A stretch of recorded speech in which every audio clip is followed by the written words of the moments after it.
ஆடவர் உலகம் வேட்டியில் உதயம். உதயம் வேட்டிகள் ஷர்ட்டுகள்.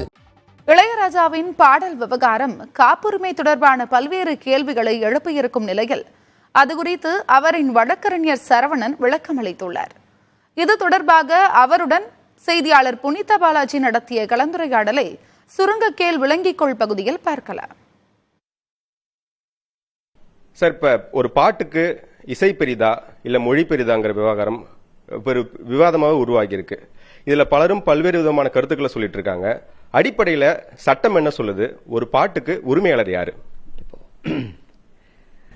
இந்தியாவுடைய அந்த காப்புரிமை சட்டம், இந்தியன் காப்பிரைட்ஸ் ஆக்ட் 2012 பல புதிய பரிமாணங்களோடு வந்துச்சு. இப்போ ஒரு படம் இயக்கப்படுகிறது, அந்த படத்தோட ப்ரொடியூசர் எல்லா ரைட்டையும் வச்சிருப்பாரு அப்படின்னு சொல்லி ஒரு கருத்து நிலவுகிறது. அது சரிதான், அந்த ப்ரொடியூசர் எல்லா ரைட்டையும் வச்சிருப்பாரு. ஆனா அந்த மியூசிக்கல் ஒர்க், அந்த பாடல்கள் குறித்த அந்த உரிமை, அந்த காப்புரிமை யார்கிட்ட இருக்கு அப்படின்னா இசையமைப்பாளர்கிட்ட தான் இருக்கு. இதைத்தான் நம்முடைய இந்த சட்டம் சொல்கிறது. இப்ப இவங்க என்ன பண்றாங்க? ப்ரொடியூசர் கிட்ட இருந்து ரைட்ஸ் வாங்கிக்கிறாங்க. சினிமாட்டோகிராஃப் பிலிம் ரைட் ப்ரொடியூசர் கிட்ட இருக்கு. அதை வாங்கிட்டு பாடல்களை தனியா எடுத்து எக்ஸ்ப்ளாய்ட் பண்றாங்க. பாடல்களை தனியா போடுறீங்க அப்படின்னா அதற்கு இசையமைப்பாளருடைய இசைவு முக்கியம்.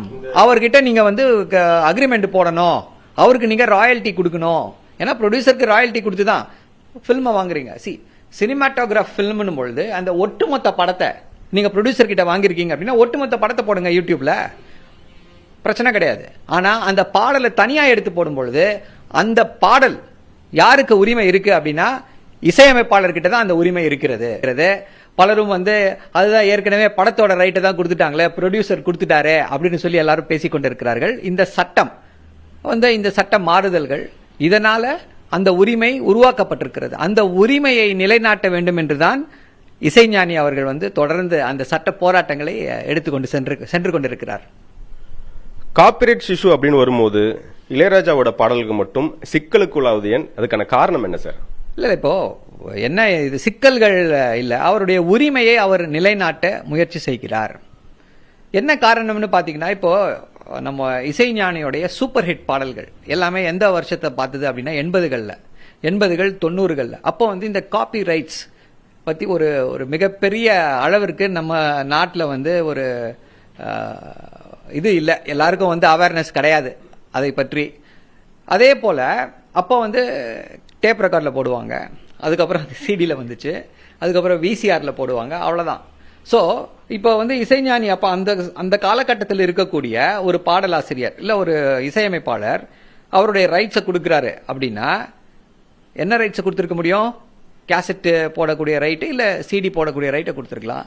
ஓடிடிலாம் அப்ப யாருமே நினைச்சு கூட பார்க்கலையே, யாருடைய இமேஜினேஷன்லயே இல்லையே. அப்பொழுது அவருக்கே இல்லாத அந்த உரிமையை எப்படி இளையராஜா கொடுத்திருக்க முடியும்? அந்த உரிமையை வச்சுக்கிட்டு நான் 90ல் இந்த ரைட்டை வாங்கிட்டேன் எக்ஸ்ப்ளாய்ட் பண்றதுக்குன்னு சொல்லிட்டு இப்போ ஓடிடி பிளாட்ஃபார்ம்ல போட்டா, யூடியூப்ல போடுவேன், ஸ்பாட்டிஃபைல போடுவேன் அப்படின்னா அது சட்டத்திற்கு முன் சரியானதா? இல்ல, சட்டத்திற்கு முன் அது சரி கிடையாது என்பதை நிலைநிறுத்தத்தான் இசைஞானி அவர்களுடைய இந்த சட்ட போராட்டம். காப்புரிமை தொடர்பா பல்வேறு விளக்கங்களை வழக்கறிஞர் சரவணன் கொடுத்திருக்காரு.